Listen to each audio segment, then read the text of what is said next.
Hello hello dear students, अभी हम कर रहे हैं आर एस अग्रवाल जी की 9th क्लास मैथ की बुक है। एक्सरसाइज है 7B, lines and angles chapter का नाम है। और इस एक्सरसाइज का क्वेश्चन नंबर अभी हम कर रहे हैं 13th। क्वेश्चन नंबर 13 में क्या है वो देखिए, समझिए।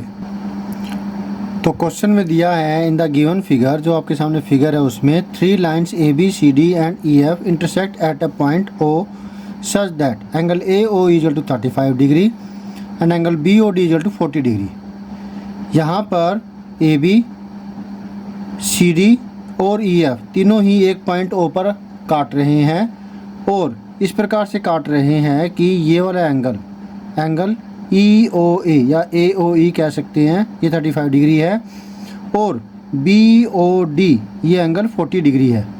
अब आपको बाकी के सारे चारों जो एंगल बच गए हैं वो सारे निकालने हैं। ए ओ सी जो कि है ए ओ सी ये, फिर बी ओ एफ ये वाला एंगल, फिर सी ओ एफ ये वाला एंगल निकालना है। इस प्रकार से आपको ये 3 एंगल्स निकालने हैं। चौथा एंगल है डी ओ ई वो ये है। तो हम यहाँ पर लीनियर एंगल्स की प्रॉपर्टी का इस्तेमाल करेंगे और वर्टिकल अपोजिट एंगल की प्रॉपर्टी का इस्तेमाल करेंगे। ठीक, तो देखिए समझिए। हम अपनी तरफ से नाम देते हैं 1, मैं इसको नाम दूँ 2, इसको 3, इसको 4, इसको 5 और इसको 6, ताकि बार बार बी ओ ई इस तरीके से ये नाम वगैरह ना लिखने पड़े। तो सॉल्यूशन में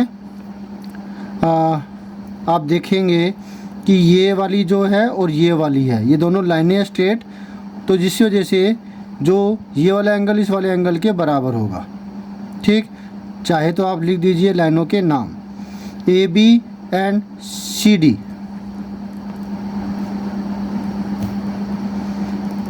intersect at O, so angle 1 जो है वो एंगल 4 के बराबर होगा।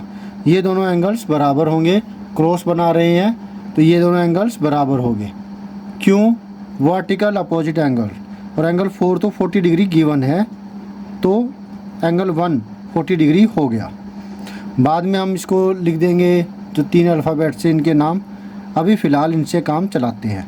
कारण लिखते हैं वर्टिकल अपोजिट एंगल।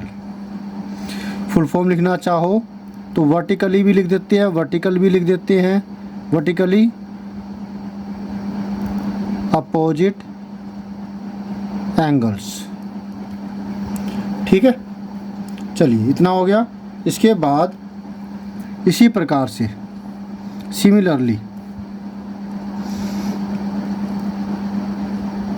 चाहे तो अब ना भी लिखें तो देखिए ये दोनों, ये वाली लाइन और ये वाली लाइन आपस में काट रही है और ओ पर काट रही है, और तो ये दोनों एंगल्स भी बराबर होंगे।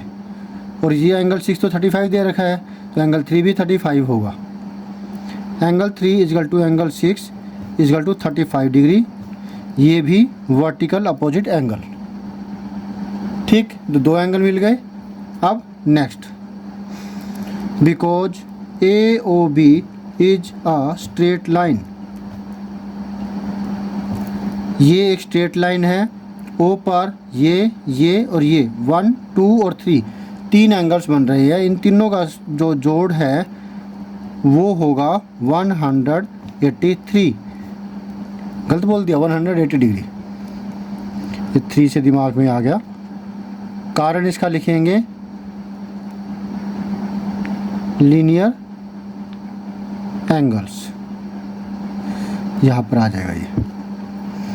ठीक, अब एंगल 1 की वैल्यू हम निकाल चुके हैं, 40 डिग्री है। एंगल 2 की वैल्यू हमें निकालनी है। एंगल 3 की वैल्यू हमने निकाली 35 डिग्री, इज इक्वल टू हुआ 180 डिग्री। इन दोनों को जोड़े तो बना 75 degree, is equal to 180 degree. तो एंगल 2 की वैल्यू आई 75, इक्वल के दूसरी तरफ जाएगा तो माइनस हो जाएगा। 180 माइनस 75 105 डिग्री। ठीक है, एंगल 2 की वैल्यू 105 डिग्री आ गई। और फिर क्या होगा, ये हुआ एंगल 5 के बराबर। एंगल 5 बराबर होगा एंगल 2 के बराबर में 105 डिग्री। कारण वी ओ ए वर्टिकल अपोजिट एंगल, क्योंकि ये वाली और ये भी दो स्ट्रेट लाइनें हैं जो एक दूसरे को काट रही है, क्रॉस बना रही है, तो ये दोनों एंगल्स बराबर होंगे। Is that clear? एंगल 2 हमने निकाला तो वो 5 के बराबर होगा। अब हम नाम लिख देते हैं AOC। एंगल AOC बराबर होगा AOC एंगल 1, और एंगल 1 की वैल्यू हमने निकाली 40 डिग्री। एक हो गया। दूसरा BOF एंगल 3 है जो कि 35 डिग्री निकाला हमने। फिर है एंगल COF, ये रहा O, ये रहा OF, ये दोनों, ये वाला एंगल और ये वाला एंगल दोनों बराबर है, तो इसके साथ ही लिख देता हूँ मैं बराबर में एंगल DOE, D ये रहा OE is equal to 105 degree. तो ये आपके आंसर हो गए। होप सो अच्छे से सारा समझ में आपको आ गया है।